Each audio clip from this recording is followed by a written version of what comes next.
Hey friends, so today we're at the house, got another project underway. We got a beautiful swing from Uncle Bill for our wedding gift.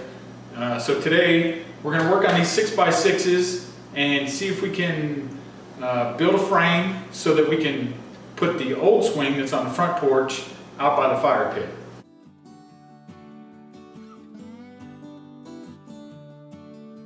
A couple little tools we need today. I got a hacksaw, we got a tape measure, of course we need our T-square and a pen. I'm going to sand these down a little, so the little sander, and then of course a circular saw.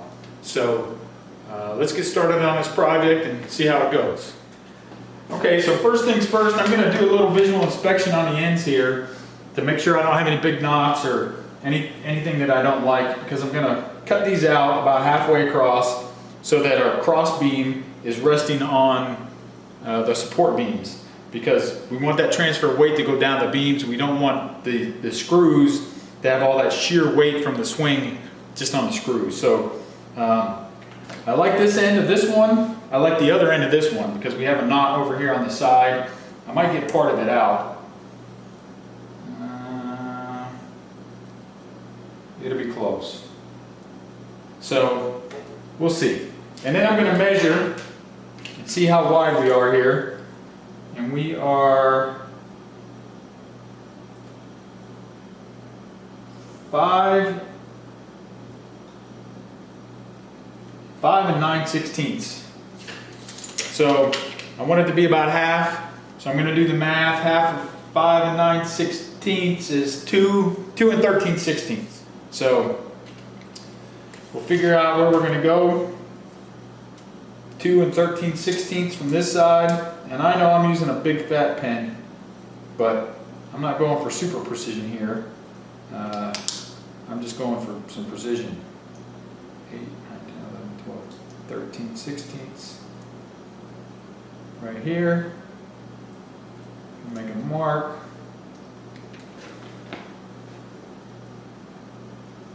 And I'll make a mark right here. I'm going to use my T-square from the top.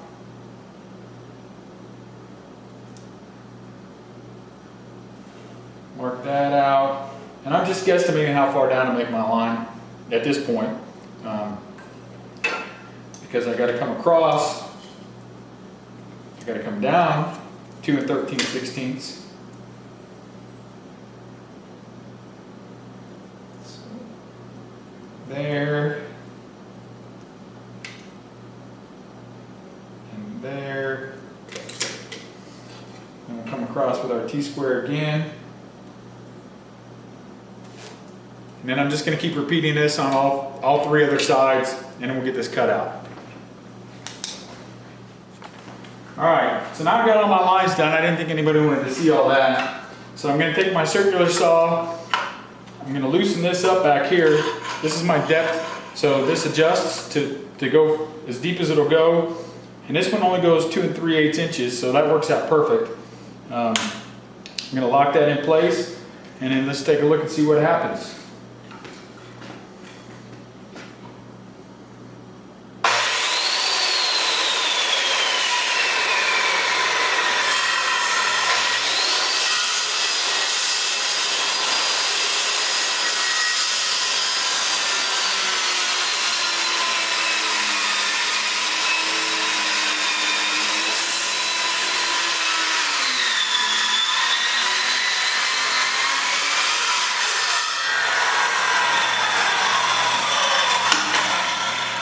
So that almost works out perfect. That's why we have the hacksaw. We'll finish this off once we cut the other piece.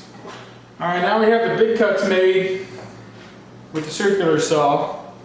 I'm just going to take this hacksaw. Oh boy. I'm going to come back across that.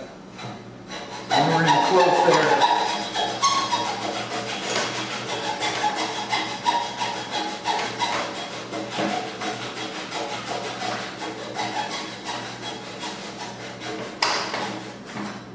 Terrible idea.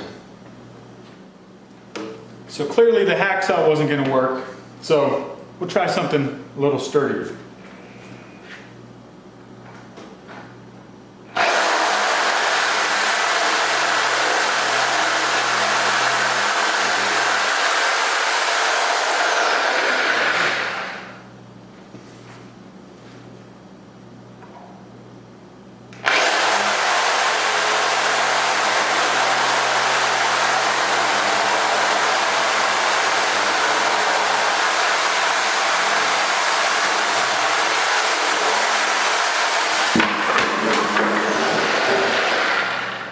what I was afraid of. That was ugly. So as you can see, my homemade sawhorses that are those 2x4s laying on the floor completely collapsed under the weight of these 6x6s.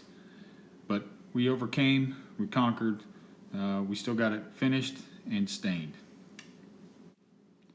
Okay, so here you can see we got all the cutouts finished. We got the sealant. We used Thompson's water seal and stain combined. I'm setting up some supports, so as we stand this up, we can throw those supports to help get us level, square, and plumb. So right now I'm just getting those supports, the screws in those supports.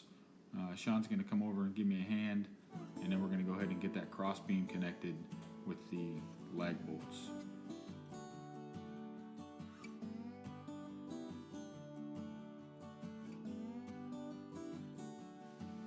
So at this point now, I have all the support beams ready to go. She's grabbing me the lag screws and the bit, a T27 bit for these lag screws. So they replaced the lag bolts, the big 3-inch, super thick, like the size of your thumb, but they're just as strong, 6-inch bolts. So now we're just trying to level everything up because we're on uneven ground here. So we're just trying to get it as close to join together as we can before I start trying to screw everything together. So at this point, we're taking the speed square. Sean brought it over to me, just making sure that the cross beam across the top, that the swing's going to actually hang on, and the support beam are square to each other. Going to try to drive this lag bolt, but as you'll see here in a second, it doesn't work. My 20-year-old 20-volt Craftsman drill doesn't have enough torque to drive it in. She's checking the square again to make sure I'm there, and then it peters out and we're out of options. So thinking about it, don't have many options right now. We'll come back and revisit this in a hot minute. And Sean says we're done. So now we're back at it. It's literally a week later. I think it rained for the entire week straight. Decided the holes weren't deep enough. We were only about 19 inches on each hole. I wanted to be 24 inches, at least 24 inches. Since this is straight up, there's going to be no other support braces other than this.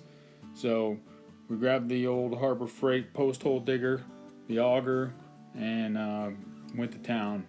So Sean's just measuring now to make sure we're at 24 inches. But her little bitty woman arms can't reach all the way to the bottom of the hole. So she's explaining that to me there. So I'm going to have to set the auger down. Once we're pretty close with the loose dirt still in there. So I'm just going to reach down there and pull that loose dirt out. Because again, I'm a cheapskate. I don't want to go buy a $25 manual post hole digger because I got some long arms. So I'll just reach down in there and do it myself. She's going to confirm that we're about 24 inches. And it looks like we're pretty well set on each hole here. Alright, so it looks like we're just about good here. She's measuring one last time just to make sure that we didn't miss something in between. But it looks like it's time to take the safety gear off from working with the auger, get the auger out of the way, and get back to work with the screwing everything together. So since we had a week break, I put the battery back on charge for a week with the old 20-volt Craftsman. We're going to give it another whirl. I got another set of bits, the Torque 27 bits, just to make sure that we don't have any issues at all this time. So just pulling those out. There's old Maximilian coming by to inspect to make sure everything's good. You see Dexter there? He's coming to double confirm that the holes are deep enough because he's got the dog sense and he knows. And then we're just getting the other 3 bolts in that first corner. So there's a total of 4 6-inch bolts in each corner, just to make sure that we have the proper load capacity for the swing for 2 people sitting on it, to make sure we're all good to go. But as you can see, we're still messing with the ground. This would have been way easier if we had a big old workshop, or if the driveway was closer and these 6x6s didn't weigh, I don't know, 300, 400 pounds. I mean, they're heavy. there's no way that the two of us or four people or whatever was going to carry this contraption put together from the driveway, which is probably 30 yards away, down here to this spot next to the fire pit.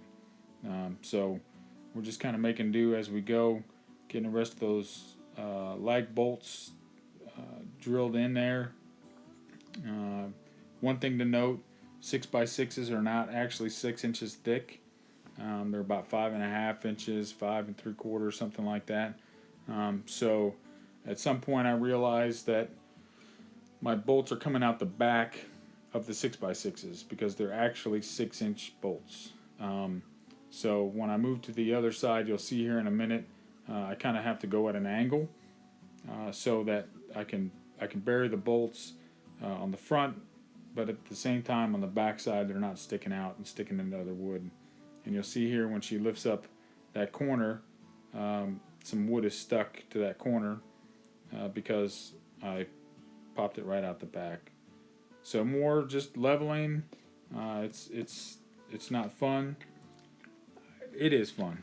It's just a challenge because we're trying to deal with the topography of the earth. We only have 2x4s to try to level us out. So let's lift this one, move that one. How about this one here or that one there? A little back and forth, and we're getting it figured out kind of as we go. So at this point, we have that corner just about flush all the way around. A little tweak here, a little tweak there. Sean's going to grab the tape measure just so we can measure across the top and see what our total distance is across. So we're just checking that again, trying to make sure that we're as square as we possibly can. I know this is not a home or anything elaborate. It's just 3 pieces of wood, but we still want to make sure that we're straight and that we're the right distance across the top that we're supposed to be. And then at this point, we're going to do an exercise in futility to measure across the bottom, because it doesn't really matter. It's still going to be flexible at the bottom, and the ultimate determining point of how wide these posts are going to be at the bottom is going to be how far apart we dug the holes. As you can see, Dexter and Max have no concern about any of this. They're just getting ready to play, and they're just going to keep running around in the foreground, having fun with each other, enjoying the outdoors, enjoying not the rain. And we're just moving this back and forth, trying to get it exactly right.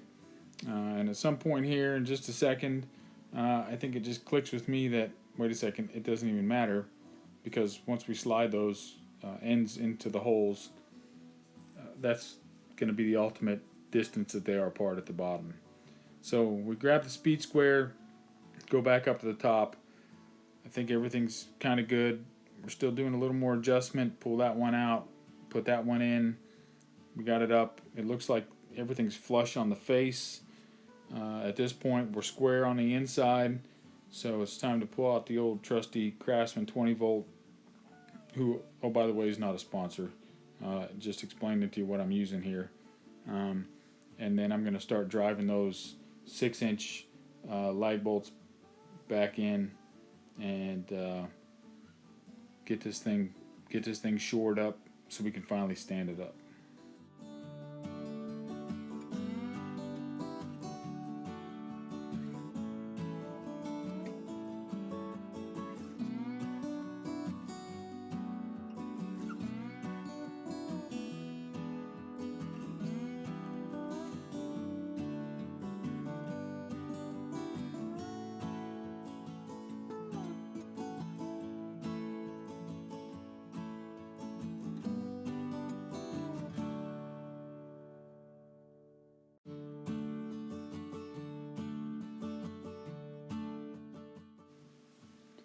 Alright, so now at this point, we're just about ready to rock and roll. I'm just going to get these braces loosely attached to the side. So when we go to stand this up, they kind of act like a third and fourth person to help us support the weight of these braces as we go to lift it up. So a couple 3-inch screws in the side through those 2x4s And I think those are 8-foot 2x4s, about, I don't know, 60%, more, a little more than halfway up the sides, just to try to give us a little bit more support there.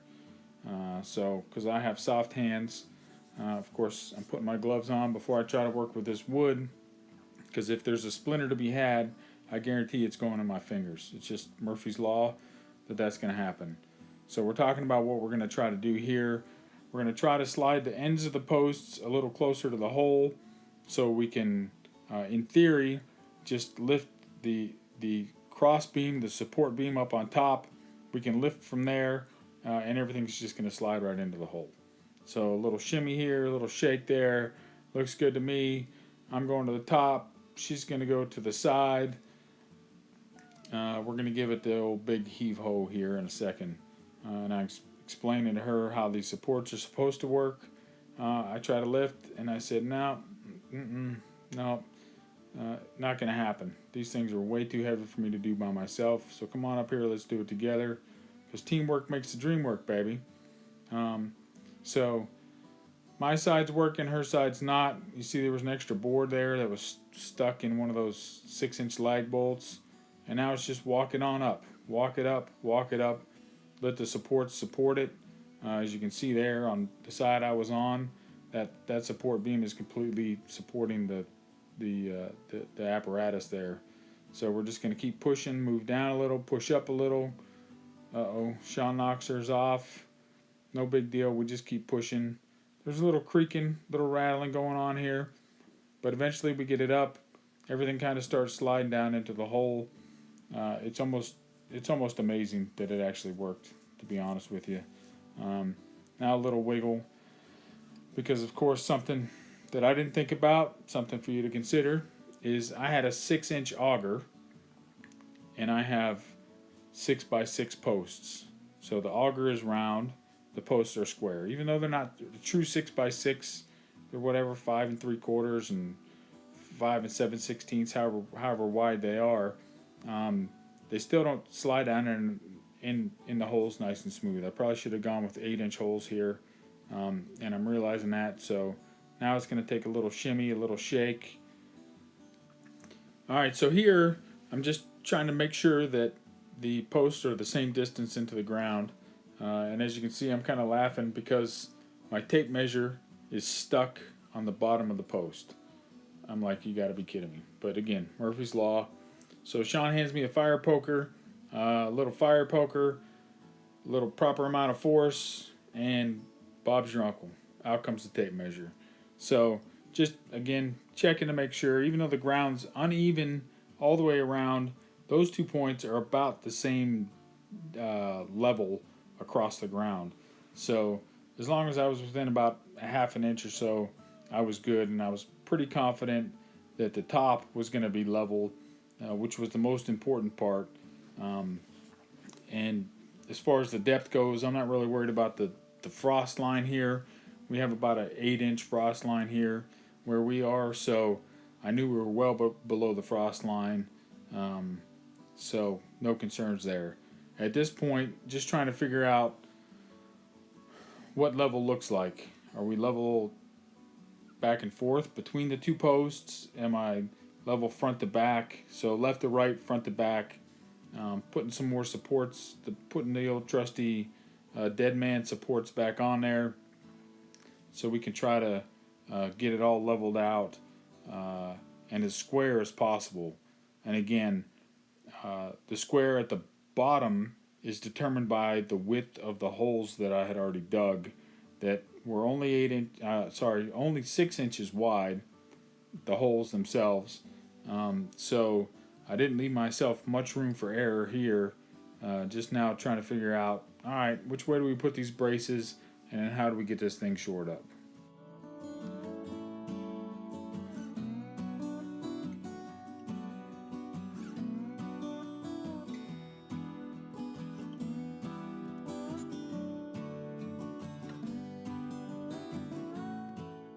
So now we're pulling out the post level. As you can see, it's got 3 different bubbles. It's got one so we can measure front to back. We got one we can do left to right, and the one for vertical. up and down that I'm not super worried about, but close enough. So I get the right one done there. Then I go over to the left and I realize that I'm having to move the left one quite a bit, and I'm pretty certain that the right one's going to be pretty far out of level. So I check that one, I get that one where I like it, come back over, I check the right one, it's kind of out of whack, and at some point I determined, hey, you know what, as long as I'm within a half a bubble, we're probably good. So here now we're going to try out this foam product that we got from the Big Blue Box store. They say it's just as strong as concrete.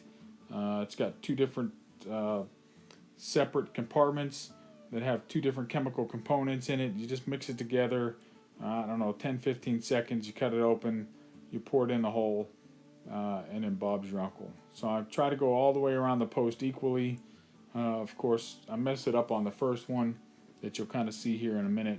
But as we get over to the second one, I'm like, all right, I need to kind of be a little more even with this. Pour it around, make sure I get as equal amount on all four sides as I possibly can, to make sure we get an even distribution. But it really turns out that it doesn't matter when you have a 6-inch post and a 6-inch hole, because the foam's going to go around the post either way. So I kind of squeeze it out to make sure I get it all. Here you see it coming out. This is the right post. You see one side is just popping right out. The other side's coming up slowly but surely. And eventually they all had a big old giant mushroom looking head on them, and I had to cut it off. Sorry I don't have a picture, but I just have to take my word for it. So a couple days later, I let the foam dry, and I'm telling you what, it is rock solid. Here's the final product. We took that swing off the front porch. We went and got some more chain. We got some connections. We got it all put up, and I'm telling you what, it's strong as it can be. So hey friends, pretty easy project overall. It took us a little longer than we expected just due to weather and a couple unforeseen issues with our drill, but we'll correct that in the future, and we still made it through, so no big deal. So if you like the video, hit like. If you want to continue to see our growth as we move forward from here at the big house to the WataVue Mountain up to the cabin, hit subscribe. Turn a little bell icon on over there, maybe over there, I don't know. And you'll get notifications every time we post a video. So thanks for checking us out. Check out the links below. If you buy something, we get a little zinger for it. If you don't, that's cool too. But we got a lot of neat little equipment that we've got through Amazon that's easy breezy, less than $50 most of it. If you're interested in YouTube, maybe you can get started too. So we'll see you next time. Thanks for stopping by. Y'all take care of yourselves.